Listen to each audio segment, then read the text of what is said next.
नमस्कार, आपके साथ मैं हूं विद्यानाथ झा। नक्सलवाद देश की एक बड़ी समस्या है, लेकिन आरोप है कि जेएनयू और दिल्ली यूनिवर्सिटी के 2 प्रोफेसर्स और उनके कुछ साथियों ने छत्तीसगढ़ के दूर दराज के गांवों में जाकर गांव वालों से मुलाकात की और उन्हें नक्सलियों का समर्थन करने के लिए उकसाया।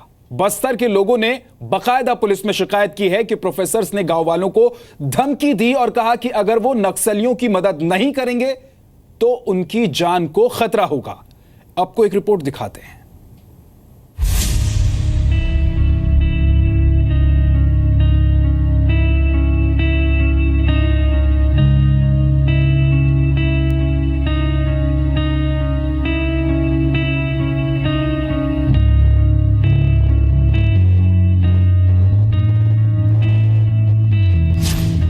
क्या जेएनयू और डीयू के प्रोफेसर्स की सोच नक्सल प्रेमी है? उन लोग के साथ अच्छा मिल के रहो और उधर अंदर वाले से कहीं कैंप नहीं चाहिए, तुम्हारा बीवी बच्चे को ऐसी पूरा खराब हो जाएगा बोल के, बेइज्जती बलात्कार हो जाएगा बोल के बोल। क्या प्रोफेसर्स के मन में नक्सलियों के लिए हमदर्दी है? हम पागल नहीं हैं कि हम ऐसे चीज बोलेंगे। क्या जेएनयू और डीयू के प्रोफेसर्स नक्सलवाद के फूल उगा रहे हैं? क्या आपको पता है ये कौन लोग हैं? पता नहीं कौन है, तो हम लोग पत्रकार हैं बोले डिनाई नहीं करते कि हम उस गांव में गए थे। यह है दिल्ली से 1454 किलोमीटर दूर छत्तीसगढ़ के नक्सल प्रभावित बस्तर जिले का कुमाकोलेंग गांव। नक्सल प्रभावित ये गांव आजकल सुर्खियों में है और इसकी वजह है जवाहरलाल नेहरू विश्वविद्यालय यानी जेएनयू और दिल्ली विश्वविद्यालय के ये प्रोफेसर। इनके नाम है अर्चना प्रसाद और नंदिनी सुंदर। इन प्रोफेसर पर आरोप है कि इन्होंने गांव वालों को नक्सलियों का साथ देने के लिए न सिर्फ उकसाया बल्कि उन्हें धमकाया भी। आरोप है कि पिछले शनिवार यानी 14 मई को बस्तर के कुमाकोलेंग और नामा गांव में 4 लोगों का एक दल पहुंचा था, जिसमें जेएनयू की प्रोफेसर अर्चना प्रसाद, दिल्ली यूनिवर्सिटी के प्रोफेसर नंदिनी सुंदर, जोशी रिसर्च इंस्टीट्यूट के प्रोफेसर विनीत तिवारी और छत्तीसगढ़ सीपीआईएम के राज्य सचिव संजय पराते शामिल थे।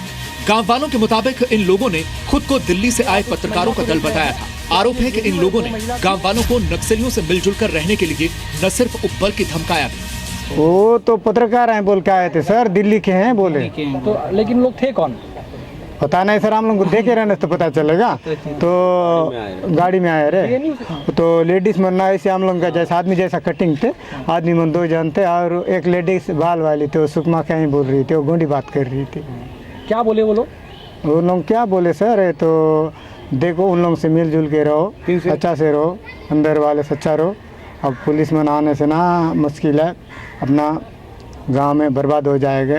देखिए कुमाकोलेंग में जैसा गए हैं ना, वहाँ क्या तो सिलेंडर होने गए हैं, वही लड़का लोग आके घर कूड़ा को जला देंगे, बाद में नक्सली का बदनाम होगा। लेकिन परसों लोग जलाएंगे, परसों से दूर रहो बोले। चलो हम भी जाते हैं सुनने के लिए, क्या बोल रहे, कोई तो बड़ा साहब लोग होंगे बोल के हम लोग भी चलो जाएंगे सुनेंगे, कुछ तो कैंपों के बारे में बोलेंगे बोल के मैं बोल रहा। तो फिर दोनों में उस दिन थोड़ा थोड़ा पानी भी गिर रहा था और फिर हम लोग 2 जन मिल के गए और फिर कोई भी अंदर में माइनिंग घर में अंदर में सब पूरा नामा वाले पूरा इकट्ठा हो गए, मतलब टेंगिया पार्टी वाले।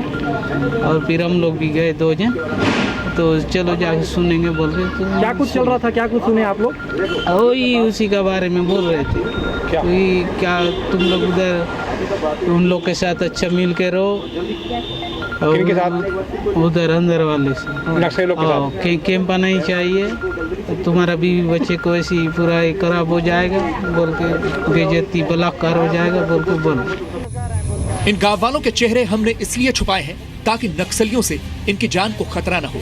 गांव वालों ने इस पूरे मामले की शिकायत पुलिस से भी की है और यह है वो शिकायत जिसमें साफ साफ लिखा है, इन लोगों द्वारा पूरे गांव वालों को पुलिस और प्रशासन के खिलाफ भड़काने की कोशिश की गई है और हम लोगों से आग्रह किया कि नक्सलियों का साथ दें। साहब, अगर दिल्ली से ऐसे लोग आकर हमारे गांव में ऐसी भड़काऊ बातें करेंगे तो हमारा मनोबल टूट जाएगा। हम ग्राम कुमाकोलेंग और नामा वाले नक्सलियों से किसी प्रकार का कोई संबंध नहीं रखना चाहते हैं। पिछले कई वर्षों से हम ग्रामीण नक्सलियों से काफी प्रताड़ित रहे हैं। अब शासन और पुलिस हमें नक्सलियों से बचा के एक अच्छा जीवन जीने के लिए हमारे साथ मिलकर काम कर रहे हैं। तो ऐसे में ये बाहरी लोग हमारे गांव में आकर हम लोगों को फिर से उसी दलदल में वापस जाने के लिए मीटिंग लेकर भड़का रहे हैं। पुलिस से 25 ग्रामीणों ने यह शिकायत की है, जिनमें से कुछ लोगों ने अंग्रेजी में भी सिग्नेचर किए हैं। ग्रामीणों की शिकायत के मुताबिक यह साफ है कि इन्हें इन प्रोफेसर द्वारा भड़काया जा रहा था। जेएनयू की प्रोफेसर अर्चना प्रसाद गांव में मीटिंग लेने की बात को तो स्वीकारती हैं, लेकिन गांव वालों को भड़काने की बात से इनकार कर रही हैं। डिनाई नहीं करते कि हम उस गांव में गए थे, हमने मीटिंग भी दी, पर जिस तरीके से ये मीटिंग रिपोर्ट की गई है, ये एक बहुत ही मोटिवेटेड तरीके से इसको रिपोर्ट किया गया है, क्योंकि ये बिल्कुल असत्य है कि हमने या माओवादियों का साथ दिया या पुलिस का साथ दिया। हम दोनों की कार्रवाई के खिलाफ हैं, क्योंकि दोनों की कार्रवाई में जो एक आम आदिवासी है उसका जीवन तबाह हो रहा है।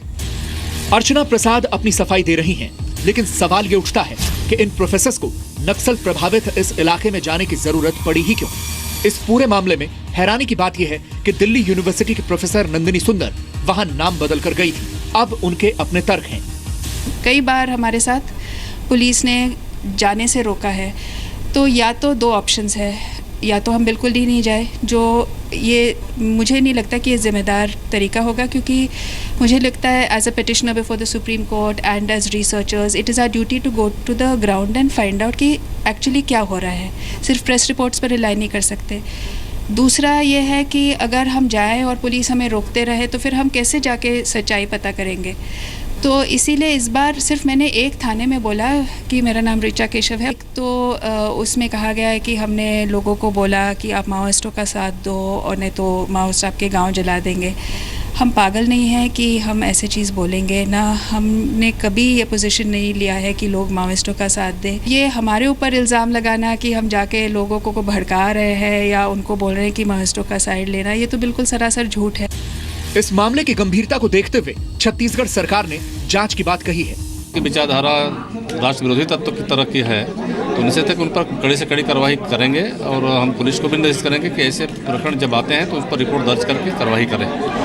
गांव वाले इन प्रोफेसर्स के खिलाफ एफआईआर दर्ज करने की मांग कर रहे हैं। आज इन गांव वालों ने दरभा थाने का घेराव किया और सड़क पर भी जाम लगाया। हालांकि कांग्रेस इतने गंभीर मसले पर भी सियासत करने से नहीं चूक रही। बस्तर में जिस तरीके से भाजपा सरकार की पुलिस के द्वारा बुद्धिजीवियों, मानवाधिकार कार्यकर्ताओं, अधिवक्ताओं, पत्रकारों और विपक्षी दल के नेताओं को, जनप्रतिनिधियों को निशाना बनाया जा रहा है, उसे देखते हुए इस पूरे मामले की स्वतंत्र निष्पक्ष एजेंसी के द्वारा जांच कराने से सारे तथ्य उजागर हो पाएंगे। इन प्रोफेसर्स को बस्तर ले जाने वाले सीपीआईएम छत्तीसगढ़ के सचिव संजय पराते पूरे मामले को झूठ बता रहे हैं। ये राज्य प्रायोजित जो है भ्रम फैलाए जा रहे हैं, पूरी तरीके से झूठा, बकवास और गैर यथार्थवादी बात। आरोप गंभीर है, इसलिए सवाल उठना भी लाजमी है। हालांकि सच्चाई जांच के बाद ही सामने आएगी, लेकिन अगर ये आरोप सही साबित होते हैं तो जेएनयू के लिए ये मसला गंभीर होगा, क्योंकि पहले ही ये संस्थान अपने छात्रों की देशद्रोही नारेबाजी की वजह से बदनाम हुआ है और अब प्रोफेसर्स पर नक्सलियों से हमदर्दी के आरोप लग रहे हैं। दिल्ली से रूफी जैदी और पवन नारा के साथ सुदीप त्रिपाठी, जी मीडिया, बस्तर, छत्तीसगढ़।